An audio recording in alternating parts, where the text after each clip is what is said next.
Are you ready for this? Y'all, this is going to be a super easy, a beginner-friendly set that I hope you enjoy. And if you are a beginner, it's going to be so easy for you to do this that it's almost foolproof. And super, super quick. It literally took me maybe 30 minutes to do this whole set. So I am going to give you a quick overview of what we're going to do. I am going to put a layer of black down, and two of the nails are going to be Frenchies.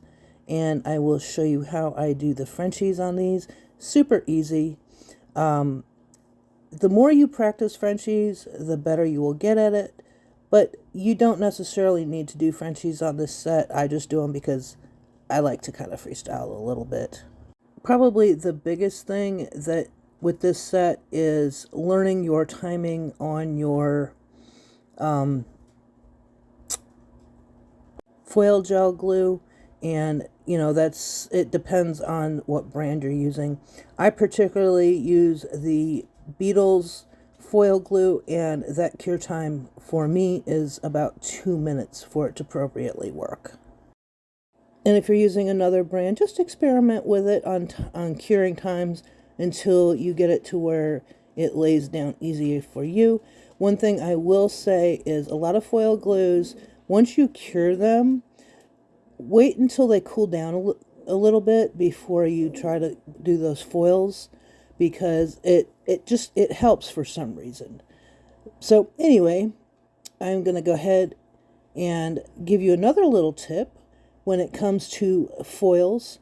If you've had problems in the past getting foils to stick, here's a little trick that you can try that may or may not help you. I know it helps me to have those foils stick a little better. But when you go to do your foils, put a little bit of alcohol on a lint-free wipe and wipe down the back side of your foils, which is the silver side, the non-shiny side. And, clean them off a little bit. Not aggressively, just be very gentle about it so you don't mess up your foils, but taking all the dirt and grime, because y'all, even brand new foils, they have manufacturing dust, dirt, what have you on them. So clean the backs of those very gently with a little bit of alcohol. You should also wipe the sticky layer off of the nails themselves before applying the transfer gel as well. Those two tips will help you in the long run. It's a trick that I've used because I've had problems with foils not working, and it took me quite a while to figure that out. But I'm going to go ahead and jump off here and let you listen to some music and watch this video. And y'all, I will be working on a video on how I do Frenchies in the very near future. But this kind of gives you a little bit of a look and see how I do them. But yeah, I'll do a better video for the Frenchies on how I do Frenchies in the very near future for you, for those that have asked me to. But anyway, if you've had any questions, comments, I very enjoy seeing them, hearing them, and reading them. If you haven't already subscribed, I hope you do subscribe, because I would love to have you along my journey. And don't forget to hit that like, comment, and share, and the post notification so that you don't miss any of my new uploads, because, y'all, I've got a lot recorded and a lot coming very soon. Anyway, as always, I am sending love, hugs, and blessings to each and every one of you. I hope you are having a fabulous, fabulous day, week, evening, month, whatever. And I will see you soon. Bye-bye now.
Thank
you.